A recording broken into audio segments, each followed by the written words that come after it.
Welcome to my YouTube channel. इस video में आप लोग का पर्सनालिटी डेवलपमेंट का जो फर्स्ट यूनिट है इसको ख़त्म करवाना है। बस 2 क्वेश्चन रह गए हैं। पिछले वीडियोस जो अपलोड हुए हैं उसका लिंक, उन सब वीडियोस का प्लेलिस्ट का लिंक जो है आपको मिल जाएगा कमेंट बॉक्स पे, आप चाहे तो जाकर देख सकते हैं, ठीक है। और इसके बाद यूनिट 2 जो है कार्यालय पत्राचार ऑफिशियल लेटर करवाऊंगी, ठीक है, यूनिट 2 में। तो चलिए स्टार्ट करते हैं बिना देर किए वीडियो को। इस वीडियो में आप लोग जानेंगे कामकाजी हिंदी क्या है और इसकी शब्दावली का परिचय है, ठीक है। इसका वोकैबुलरी भी आप लोग जानेंगे। और ये क्वेश्चन है प्रयोजनमूलक हिंदी की प्रयुक्तियाँ और प्रयोगात्मक प्रणाली एवं उसके क्षेत्रों एवं शैलियों यानी भाषा पर प्रकाश डाले, ठीक है। मैंने आपको पहले भी बता दिया प्रयोजनमूलक हिंदी क्या है। आप लोग नहीं जानते हैं, जो नहीं देखे वीडियो वो देख सकते हैं पिछले वीडियो को, ठीक है। तो प्रयोजनमूलक हिंदी का क्या यूज़ है इसमें आप लोग जानेंगे, और इसका शैली और इसका स्कोप जो होता है, क्षेत्र, सब कुछ जानेंगे। तो चलिए जानते हैं प्रयोजनमूलक हिंदी की प्रयुक्तियाँ यानी इसका प्रयोग और प्रयोगात्मक प्रणाली, इसका जो प्रैक्टिकल सिस्टम और इसका स्कोप, इसका लैंग्वेज, शैली जो होता है, भाषा, वो सब कुछ, ठीक है। सामान्यतः भाषा के 2 प्रयोग होते हैं।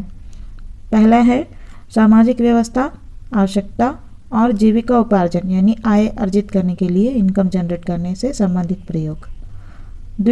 दूसरा है ज्ञानपरक, भाषा का दूसरा प्रयोग है ज्ञानपरक और सौंदर्यभूतिपरक अभिव्यक्ति। स्पष्ट है कि इन दोनों प्रयोगों की आधारभूत चेतना भिन्न है। प्रथम में अनुभव की निजता, प्रीवेसी जो है वो गौण हो जाती है। अतः डॉक्टर प्रभात जो है उनके अनुसार कामकाजी भाषा संप्रत्यय यानी कॉन्सेप्ट तथा फैक्ट और सिद्धांत यानी प्रिंसिपल्स के समन्वय के साथ परिणाम उन्मुख होती है। यहाँ स्पष्ट कर देना उचित होगा कि विद्यालयों, महाविद्यालयों या विश्वविद्यालयों में हिंदी पाठ्यक्रम के अंतर्गत जो कुछ अब तक पढ़ाया जाता रहा है उसमें कुल मिलाकर 3 बातें हैं, ठीक है। क्या कहा जा रहा है कि विद्यालय, महाविद्यालय और विश्वविद्यालय में जो हिंदी पाठ्यक्रम के अंदर जो भी कुछ अभी तक पढ़ाया जाता रहा है उसमें टोटल 3 बातें हैं। पहला है हिंदी भाषा के व्याकरण का ज्ञान, दूसरा है हिंदी भाषा में लिखित साहित्य जैसे कि कविता, कहानी, नाटक, उपन्यास आदि का अध्ययन, और तीसरा है हिंदी भाषा का भाषा विज्ञान के अनुसार वैज्ञानिक अध्ययन। क्लियर? अब तक आप लोगों ने जो पढ़ा विद्यालय में, चाहे महाविद्यालय में या विश्वविद्यालय में, अब तक जो भी कुछ पढ़ा गया इसमें 3 चीज़ें शामिल है। उपयुक्त 3 बातें जो मैंने बताई, ये तीनों जो है प्रयोजनमूलक हिंदी के अंतर्गत नहीं आती है। डॉक्टर बालेंदु शेखर तिवारी ठीक कहते हैं कि प्रयोजनमूलक भाषा सामान्य व्यवहार की भाषा नहीं है और रचनात्मक अभिव्यक्ति का माध्यम भी नहीं है। प्रयोजनमूलक भाषा जो है विशिष्ट प्रयोजनों से, विशिष्ट लोगों द्वारा विशिष्ट प्रयोजन की सिद्धि के लिए प्रयुक्त विशिष्ट भाषा है, ठीक है। प्रयोजनमूलक भाषा क्या है? प्रयोजनमूलक भाषा एक विशिष्ट भाषा है जिसका प्रयोग विशिष्ट यानी खास लोगों के द्वारा विशिष्ट प्रयोजन की सिद्धि के लिए इस्तेमाल होता है। प्रयोजनमूलक भाषा के लक्ष्य केंद्र में प्रकार्य और जीविका विद्यमान रहती है। अतीत में पत्रकारिता के लिए हिंदी का जो रूप पत्र निकालने वालों द्वारा विकसित किया गया है वह प्रयोजनमूलक विज्ञापनों को प्रचारित किया गया, वह प्रयोजनमूलक हिंदी थी। आज़ादी के बाद प्रशासन में अंग्रेजी को हटाकर प्रशासन के काम में जिस हिंदी का उपयोग किया गया है वह प्रयोजनमूलक हिंदी है, ठीक है। यहाँ पे उदाहरण दिया गया है प्रयोजनमूलक हिंदी का। आज़ादी के बाद प्रशासन के कार्यों में जिस हिंदी का इस्तेमाल होता है वह प्रयोजनमूलक हिंदी है, ठीक है। और अतीत में पत्रकारिता के लिए हिंदी का जो रूप पत्र निकालने द्वारा विकसित किया गया वह भी प्रयोजनमूलक हिंदी है। और आज संचार माध्यमों द्वारा सूचनाओं, विज्ञापनों, विज्ञप्तियों आदि के लिए जो भाषा प्रयोग में लाई जा रही है वह प्रयोजनमूलक हिंदी है। सारांश यह है कि व्यापार, प्रशासन, जनसंचार आदि क्षेत्रों को सूचनाओं, तकनीकी जानकारियों, कार्यशालाओं, संगोष्ठियों आदि को व्यवहारिक रूप देने में जिस भाषा का प्रयोग हो रहा है वह भाषा ना तो साहित्य की भाषा है और ना दैनिक व्यवहार की। इस भाषा के केंद्र में उसका प्रयोजन है। उस प्रयोजन को व्यक्त करने के लिए उसकी विशेष शब्दावली है। इस तरह प्रयोजन विशेष को केंद्र में रखकर जो भाषा प्रयोग में लाई जा रही है वह प्रयोजन मूलक हिंदी है। सच पूछिए तो सारे प्रयोजन कहीं न कहीं मानव की आजीविका से जुड़े हैं, ठीक है, यानी मानव की इनकम से जुड़े हैं। अर्थात कार्यालयों में काम करने के लिए, अनुवाद करने के लिए, विज्ञापन लिखने के लिए, अखबारों में काम करने के लिए पैसे मिलते हैं या नौकरी मिलती है। इससे इन विषयों को जानने वालों को आजीविका प्राप्त होती है। फिर इन सब कार्यों में लगे लोग यह मानकर चलते हैं कि वे अपने अपने क्षेत्र में जितनी क्षमता प्राप्त करेंगे उतना ही लाभ उन्हें मिलेगा। इसलिए वे अपनी अभिव्यक्तिपरक दक्षता बढ़ाने के लिए प्रयासरत यानी कोशिश करते रहते हैं। प्रयासरत रहते हैं या कोशिश करते रहते हैं। स्वाभाविक है कि वे अपने कार्य में बेहतर करने के लिए उस क्षेत्र में आकर्षित करने वाली अभिव्यक्ति हेतु भाषा प्रयोग का कौशल हासिल करने का प्रयास करेंगे। साथ ही अपने ज्ञान को दूसरों तक पहुंचाने के लिए ग्रंथ लेखन करेंगे, व्याख्यान देंगे, कार्यशालाएं चलाएंगे। इसके लिए उन्हें अपनी भाषा में प्रयोजन को ढालकर प्रस्तुत करना होगा। इस तरह उनकी भाषा दूसरों के लिए सीखने का माध्यम बन जाएगी। अब क्वेश्चन है कामकाजी हिंदी क्या है, उसकी शब्दावली का परिचय दें। ठीक है, चलिए जानते हैं कामकाजी हिंदी क्या है।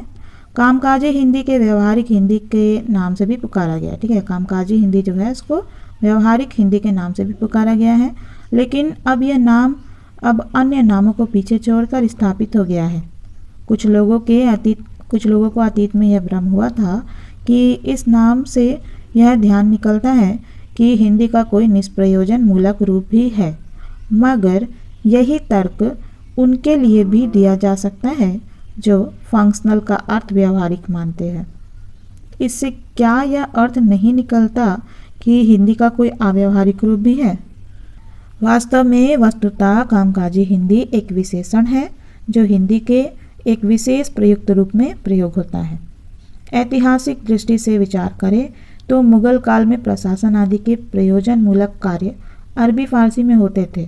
प्रयोजन मूलक शब्दावली का जहाँ तक प्रश्न है, प्रत्येक क्षेत्र में कामकाज की एक निश्चित शब्दावली होती है, जैसे व्यापार में तेजी, मंदी, आवक, लिवाली आदि। ठीक है, और चिकित्सा के क्षेत्र में रोग, निदान, तापमान, रक्तचाप, रक्तस्राव इत्यादि। इसी तरह प्रशासन की भी शब्दावली होती है। हमारा प्रशासनिक ढांचा जो है अंग्रेजियों का दिया हुआ है और उसकी भाषा जो है अंग्रेजी है। ठीक है, हिंदी हमारा प्रशासनिक ढांचा जो अंग्रेजी का दिया हुआ है उसकी शब्दावली अंग्रेजी की है। हिंदी में उसके लिए प्रति शब्दों का चयन तथा निर्माण किया गया है। विधि, नियम, परिनियम, अंडिमा, धारा, अनुमोदन, जिलाधिकारी, दंडाधिकारी, आयुक्त, न्यायालय, न्यायाधीश, न्यायपालिका, कार्यपालिका आदि ऐसे ही शब्द हैं। हिंदी में कुछ शब्द तो संस्कृत की शब्द प्रणाली द्वारा निर्मित किए गए हैं, लेकिन कुछ अरबी फारसी से भी लिए गए हैं। बोलचाल में अंग्रेजी शब्दों का प्रचलन भी खूब बेदखली, मुचलका, जमानत, पर्दाफाश आदि फारसी शब्दों का प्रयोग दृष्टव्य है, लेकिन यानी देखा जा सकता है। कुछ शब्द दो स्रोतों को जोड़कर बनाए जाते हैं, जैसे कि वित्तीय, सलाहकार, मतदान, बूथ, पेंशनर समाज, उपजिला, अतिरिक्त जिला मजिस्ट्रेट इत्यादि। अर्थ की स्पष्टता तथा कई पर्यायों के प्रयोग की छूट के कारण हिंदी में अंग्रेजी एक शब्द नहीं हो पाए। इससे कभी कभी असुविधा होती है तथा प्रयोक्ता के शब्द भंडार पर अनावश्यक दबाव पड़ता है, यानी जो इस्तेमाल करने वाले हैं प्रयोक्ता उसके शब्द भंडार पे अनावश्यक दबाव पड़ता है, प्रेशर पड़ता है। अंग्रेजी की शब्दावली प्रयोजन मूलक हिंदी में प्रयुक्त होती है, जैसे चैनल, सेंसर बोर्ड, शेयर बाजार, feature film, metre, satellite, degree Celsius इत्यादि। हिंदी उपग्रह प्रसारण, सौजन्य, प्रायोजित, सीधा प्रसारण इत्यादि। मिश्रित शब्द, नेटवर्क, कार्यक्रम, समाचार बुलेटिन। ठीक है, ये मिश्रित शब्द के उदाहरण है, नेटवर्क, कार्यक्रम, समाचार बुलेटिन, समाचार एजेंसी इत्यादि। सिनेमा में होने वाली प्रयुक्त शब्दावली, dialogue, cinema, film, director, music आदि अनेक अंग्रेजी शब्दों के जन जन तक पहुंचकर परिचित किया है। व्यवसाय के दृष्टिकोण से हिंदी के स्वरूप को समझने के लिए जिन बिंदुओं पर ध्यान देना आवश्यक है, उनमें शब्दावली भी है जिस पर विचार करना आवश्यक है, जैसे आवक, लिवाली, स्टनकिस्ट, कच्चा, निर्यातक, ऊंचा, तेजी, मंदी, कारोबार, शेयर, सेल, मंदी, आयात, निर्यात आदि। इनका सामान्य बोलचाल में शायद ही प्रयोग होता हो। दुनिया में कोई भी स्वतंत्र देश है, किसी भी स्वतंत्र देश की पहचान उसकी राष्ट्रभाषा से होती है। हमारे देश में स्वतंत्रता प्राप्ति के पश्चात संविधान में राजभाषा एवं संपर्क भाषा के रूप में हिंदी मान्य हुई। राजभाषा बनने के बाद हिंदी का और विकास हुआ।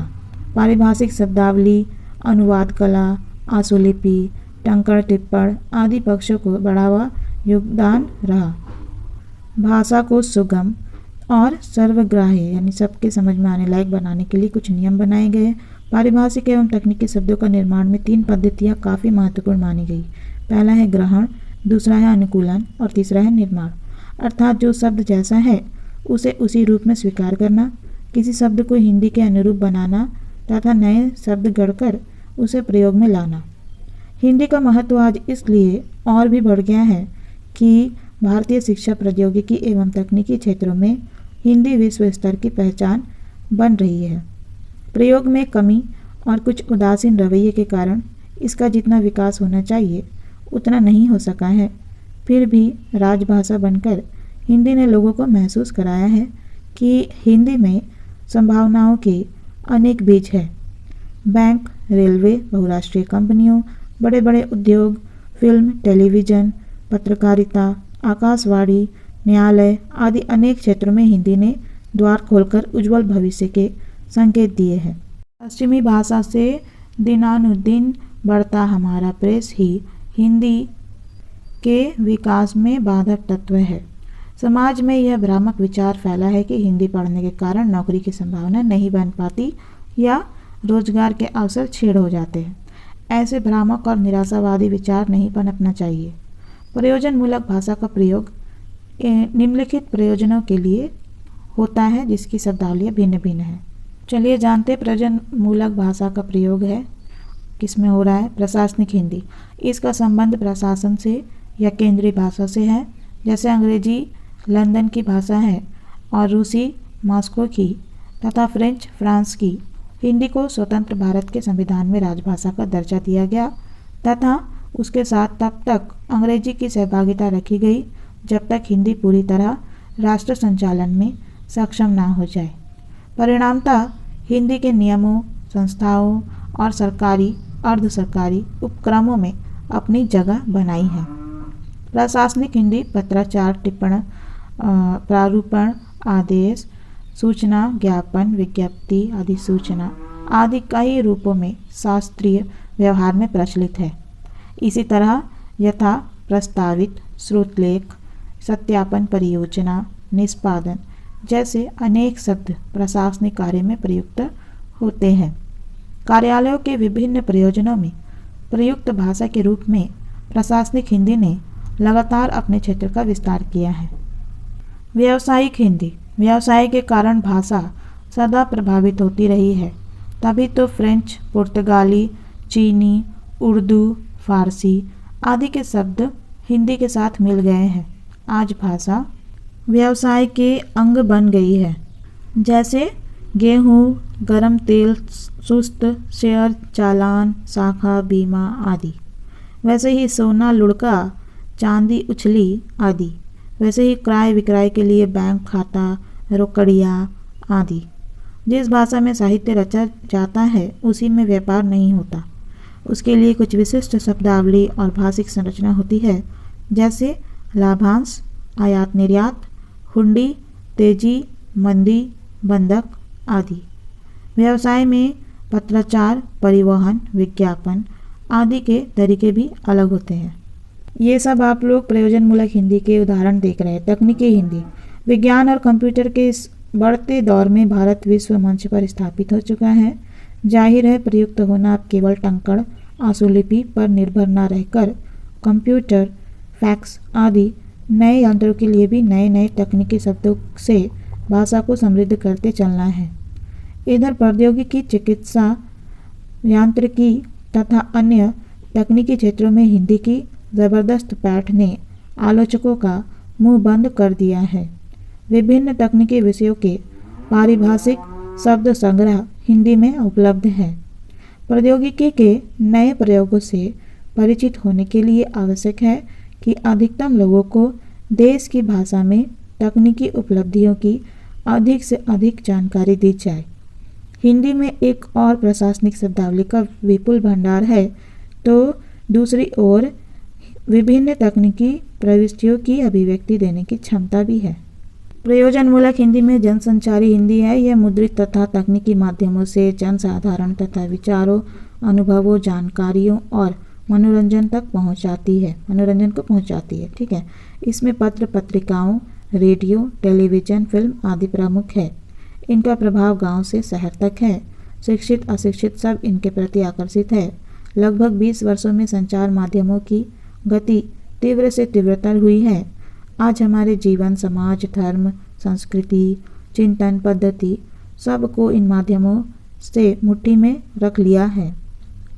ने मुट्ठी में रख लिया है।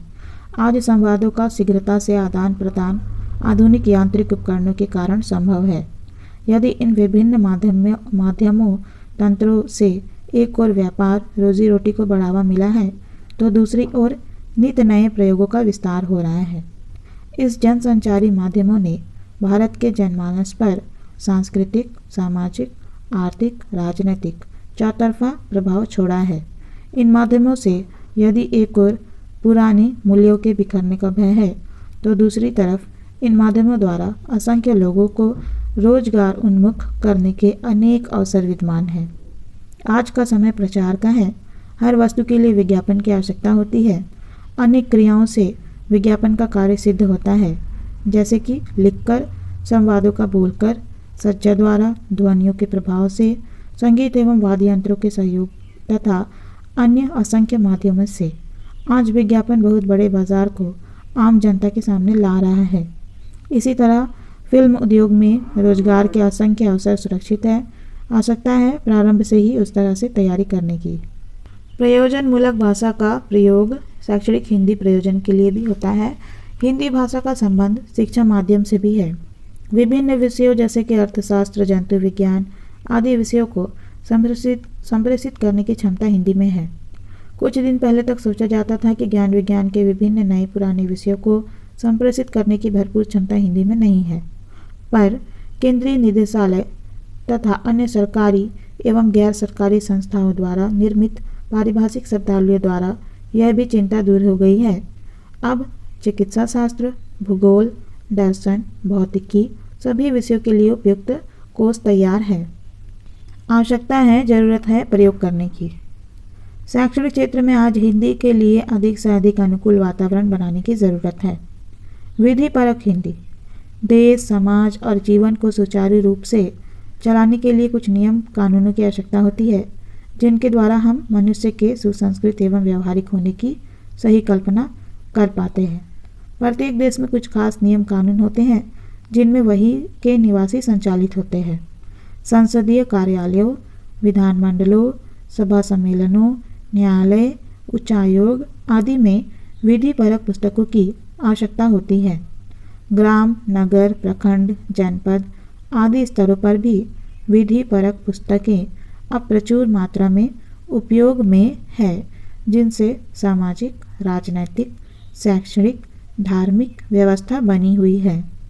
इन सभी क्षेत्रों के अपने कुछ खास शब्द होते हैं। विभिन्न विधियों, नियमों, अधिनियमों, विधेयकों, आदेशों, निर्णयों के हिंदी में सफल अनुवाद किए गए हैं। इन तमाम प्रयत्नों के कारण विधि परक हिंदी की शब्दावली और भाषिक विशेषताओं का रेखांकन हुआ है। ईतर प्रयोजन की हिंदी। चलिए जानते हैं ईतर प्रयोजन की हिंदी क्या है।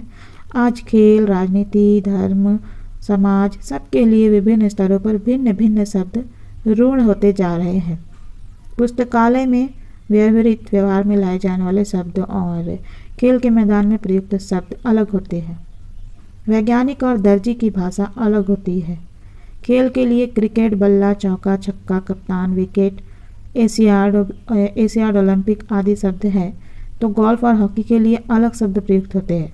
दक्षिण में कल्याण शब्द का अर्थ विवाह होता है और उत्तर भारत में शिक्षा शब्द दंड के अर्थ में प्रयुक्त है। पर अन्य जगहों पर ज्ञान अर्जन के लिए उद्योग धंधों का विस्तार, फिल्मों, टेलीविज़न जैसे संचार माध्यमों के बढ़ते प्रभाव एवं यांत्रिक जाति के कारण विश्व के वैचारिक एवं भावात्मक स्तर पर आई निकटता के कारण भाषा का रूप भी तेजी से बदल रहा है। अतः प्रयोजन मूलक शब्दावली का प्रयोग हिंदी में साहित्य को छोड़कर सभी क्षेत्रों में हो रहा है, जो व्यवहारिक दृष्टिकोण से सटीक है और उपयोगी भी। वीडियो अच्छी लगी, जानकारी अच्छी लगी तो इसे लाइक करिएगा, चैनल को सब्सक्राइब कर लीजिएगा और इसे अपने स्टडी ग्रुप एंड क्लासमेट्स से शेयर करना नहीं भूलिएगा। Thank you viewers for watching this video.